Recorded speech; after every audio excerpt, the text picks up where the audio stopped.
नमस्कार। मक्का की फसल में कितना फर्टिलाइजर हमें देना चाहिए, खासकर अब खड़ी फसल में, कि हमें अच्छा उत्पादन मिले? देखिए, जो आपका एसएसपी है या यदि आपने डीएपी दिया है या कुछ पार्ट यूरिया का है या आपका जो पोटाश है और सल्फर है, वो आपके बुआई के समय चले गए होंगे। अब हमें खड़ी फसल में देने के लिए जो फर्टिलाइजर है, वो हमारे पास यूरिया बचता है। इस वीडियो में हम बात करेंगे कि मक्का में हमें खड़ी फसल में कितना यूरिया देना चाहिए और कैसे देना चाहिए, और साथ ही यदि किसी वजह से आपने बुआई के समय फर्टिलाइजर प्रॉपर नहीं दिया तो अब आपको क्या करना चाहिए। क्योंकि किताबी रूप से ये कहा जाता है कि फास्फोरस, पोटाश और आपका सल्फर और आपका जिंक है वो बुआई के समय दे देना चाहिए, पर कई बार ऐसी परिस्थितियां बनती हैं कि हम उस समय नहीं दे पाते हैं। तो चलिए बात करते हैं सबसे पहले यूरिया की।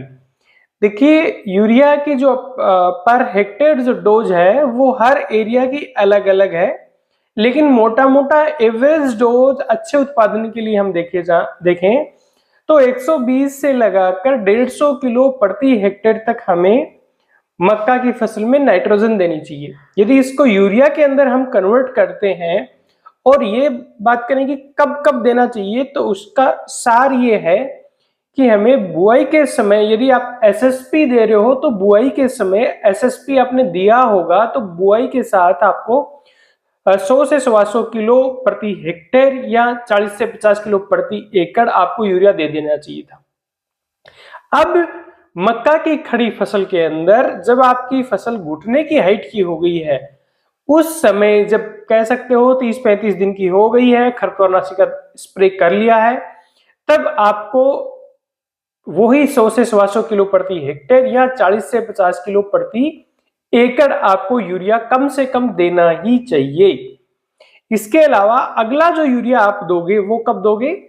जब आपके नर माजरे, यानी ऊपर से वो सीटी टाइप निकलती है मक्का में, ऊपर ऊपर नर माजरे बनने लग जाएं, उस समय आपको इतना ही 100 से 125 किलो प्रति हेक्टेयर या 40 से 50 किलो प्रति एकड़ आपको यूरिया मक्का की फसल के अंदर देना चाहिए।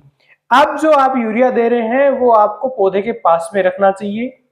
पौधे के पास नहीं रख सकते, रकबा बड़ा है, लेबर आपके पास नहीं है, तो कोशिश करें नीचे हाथ करके आप उसके अंदर यूरिया फेंकवाएं।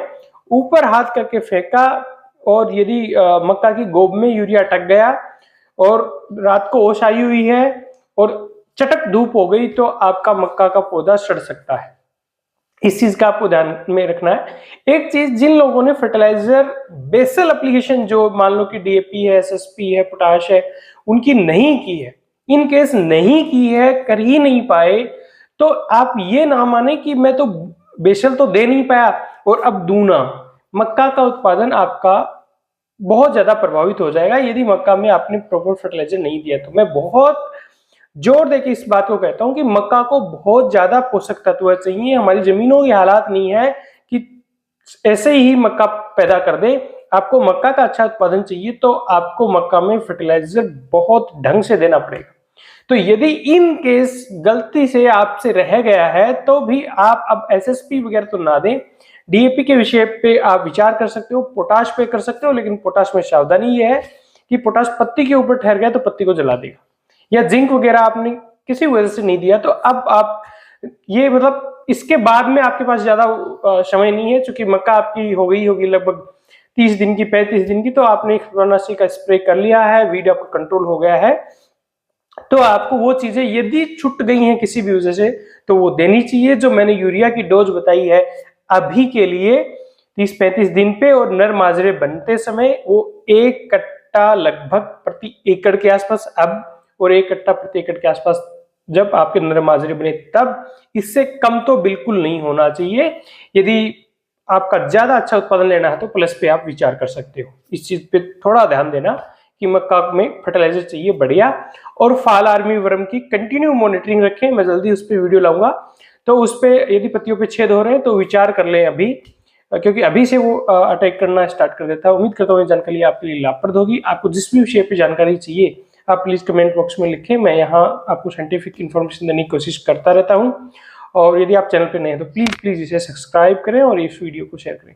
नमस्कार, जय हिंद।